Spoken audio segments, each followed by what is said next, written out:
చేయగలరు.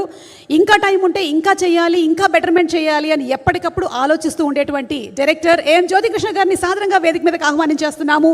హరిహర వీరమల్లు సినిమాని మన ముందుకు తీసుకొస్తున్నందుకు వారికి శుభాకాంక్షలు తెలియచెప్తూ inviting him on stage please.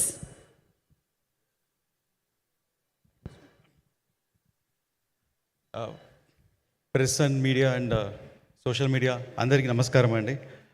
ఈ ఇన్విటేషన్ సడన్గా ఇన్వైట్ చేయండి. అందరూ మార్నింగే అందరు అసెంబ్లీ చాలా చాలా thanks. And sir I'm very happy. నేను సడన్గా మీరు ప్రెస్ మీట్ అని చెప్పగానే నేను ఒక లోపల ఒక చిన్న సంతోషం వచ్చింది. అందరూ మిమ్మల్ని కలవాలి, ఒకసారి చూడాలి, మీడియా వాళ్ళందరికీ ఒక మనసులో ఒక కోరిక సార్. అండ్ ఆ కోరిక ఈరోజు నెరవేరింది. Very happy about that sir. And movie గురించి లైక్ ఆల్రెడీ మూవీకి హెవీ వర్క్, విఎఫ్ఎక్స్ వర్క్ జరుగుతుంది అని సార్ చెప్పారు. అండ్ నిన్న నైట్ కూడా ఫైనల్ మిక్స్ జరుగుతూ ఉండేది ఒక రీలు. అండ్ నాకు ఎస్టిమేషన్ ఉండేది ఒక రీల్కి ఒక 2 hours అవుతుంది, 3 years అవుతుందని. కానీ ఒక రీల్ ఒక 12 hours దాకా లాగుతూ వెళ్తుంది, ఇంత హెవీ వర్క్ ఉంది అనేది. బికాస్ దాంట్లో ఒక ఫైట్ ఉంది, ఒక సార్ డిజైన్ చేసిన ఫైట్, పవన్ సార్ డిజైన్ చేసిన ఫైట్. దగ్గర దగ్గర ఆ ఫైట్ ఒక 18-20 minutes ఎపిసోడ్ ఉంటుంది. ఫైట్లోనే ఒక కథ చెప్తున్నాం మనం. ఆ కథ చెప్పేదానికి మ్యూజిక్లో కథ చెప్పాలి. దానికి ఒక బ్యాక్గ్రౌండ్ స్కోర్ చేసేదానికి కిరవాణి సార్కి ఆల్మోస్ట్ ఒక 10 days పట్టింది ఆ ఒక్క సీక్వెన్స్కి మాకు బ్యాక్గ్రౌండ్ స్కోర్ చేసిన దానికి. దాన్ని మళ్ళీ ఫైనల్ మిక్స్లో తీసుకుని వచ్చేటప్పుడు దానికి ఒక 8 hours పట్టింది.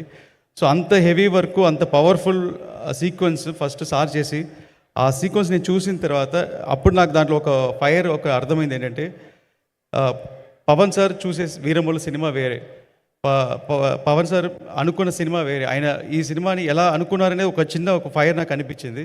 ఆ ఫైర్లోనే డిజైన్ చేసింది బ్యాటిల్ ఫర్ ధర్మ అని ఒక కోడ్తో సినిమా అనుకొని స్టార్ట్ చేశాము. అండ్ ఇది Mughal period, 17th century start అయ్యే సినిమా ఇది, మొఘల్ పీరియడ్. అండ్ ఆ టైంలో ఒక ఔరంగజీబ్ ఒక పెద్ద పవర్ఫుల్ రూలర్, అండ్ మన లాంగెస్ట్ రూలర్, ఒక 55 years ఒక ఇండియన్ రూల్ చేసిన రూలర్కి, అంత రూలర్కి ఒక హరిహర వీరమల్లు అనే ఫిక్షనల్ క్యారెక్టర్కి ఒక జరిగే ఒక వార్ లాంటి ఫిలిం ఇది. సో ఈ ఎపిసోడ్లో ఇంత పవర్ఫుల్ క్యారెక్టర్ డిజైన్ చేసిన దానికి నాకు వర్కింగ్ ఆపర్చునిటీ దొరికింది. పవన్ సార్ నేను చాలా థ్యాంక్స్ చెప్తున్నాను సార్. అండ్ ఈ పిక్చర్ నేను టేక్ ఆఫ్ చేసిన దగ్గర నుంచి ఇప్పుడు దాకా 1 second కూడా నేను రిలాక్స్ అవ్వలేదు.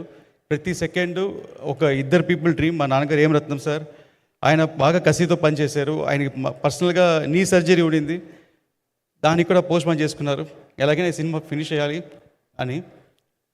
సో ఆయన కసి అండ్ పవన్ సార్ కంట్లో కనిపించిన ఫైర్, ఈ రెండు అసలు ఆపలేదు.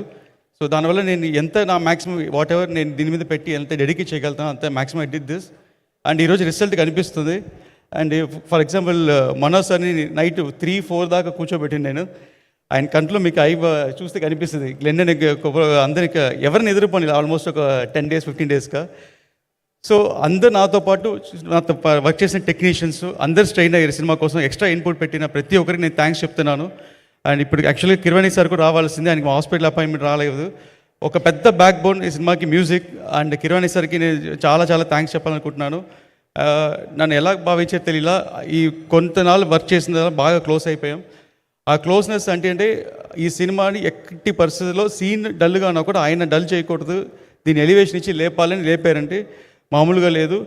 అలాగే మన పవన్ సార్ని ఎలా చూడాలనుకుంటున్నామో స్క్రీన్ మీద, మనం ఏదైతే మిస్ అవుతున్నామో ప్రతిదీ ఆ స్క్రీన్ మనకి సినిమాలో ఉందండి.